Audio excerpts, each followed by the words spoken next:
Hey friends, and welcome back to the series Money Tips. So far guys, we have discussed what our relationship to money is, as well as our money habits. Now let's take some time and do some self-reflecting. Let's kind of reflect back on what actually shapes or shaped our relationship with money, and also figure out what contributes to our money habits, whether you are a saver or a spender or somewhere. Now guys, for me, I can definitely tell you that the childhood and the environment that I grew up in, nothing was wrong with it. It was not a horrible childhood or anything like that. Please don't take it out of content.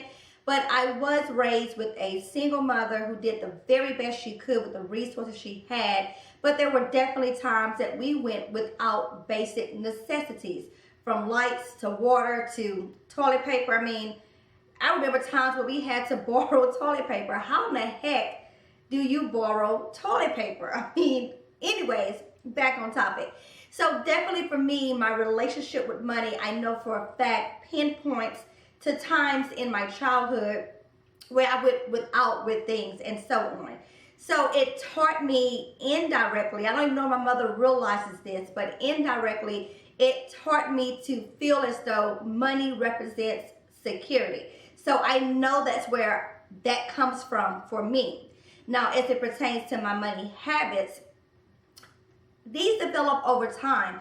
There was a time when it was just me. I had no responsibility, no kids, no dog, no house, no husband, etc. Where money, it was just a commodity, and I would spend it at will. If I felt like purchasing something, I would purchase it. If I wanted this, that, etc., I wanted to go somewhere, I would do those things. Honestly, for me, it wasn't until I was pregnant with Jalen, who's my first, well, I started to kind of step back and realize that, okay, hold on.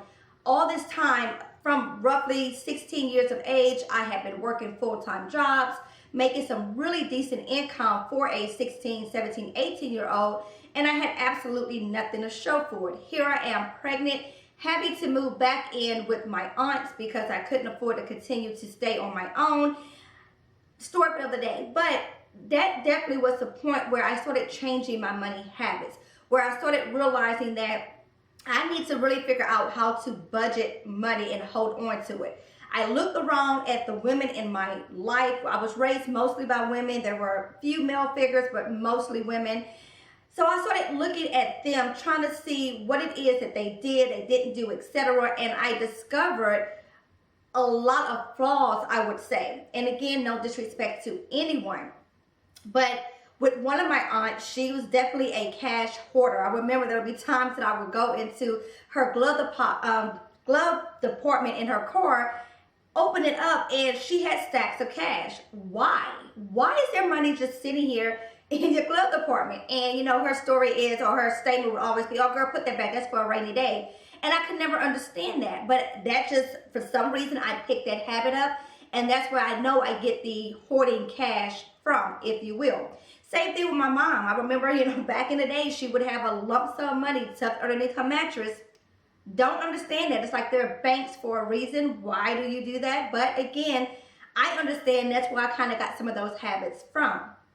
Also with that, with the spending side, like I said, there's a time where when I get to a point I'm emotionally, I don't want to say emotionally unstable, but when I'm emotional, whether it's usually when I'm very upset and stressed out, that's my trigger. Stress is definitely my trigger to make me want to go out and spend.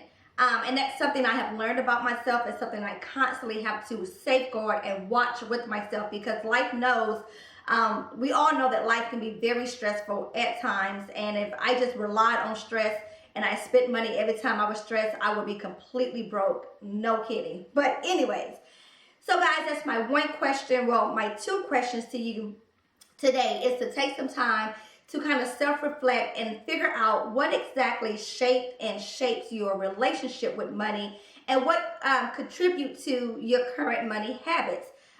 Again, for me, I know a lot of things stem from my childhood. As a present day, right now for me, my husband is definitely the free-spirited one in our relationship. He has, in my opinion, no concept of money. He can care less about it, whether he got it or not. His exact statement to me, anytime we talk about finances, he can be completely broke, but as long as he's with me, he's extremely happy and giddy and go lucky and all that other good stuff. Well, long story short, I can't say the same. I love the man, but I'm not going to be broke in love. Just saying. Anyways, guys, I would love to get your feedback on this topic as well. Do let me know in the comments below what actually shaped or shapes your relationship with money. Do some self-reflecting there, as well as what contributed to your money habits. Again, self-reflect on that, and then we start getting into a little bit more of the nit and gritty with budgeting and handling our money and so on. As always, guys, thank you so much for watching. Be sure to like, comment, share, and subscribe if you have not done so already. And until next time, guys, stay true.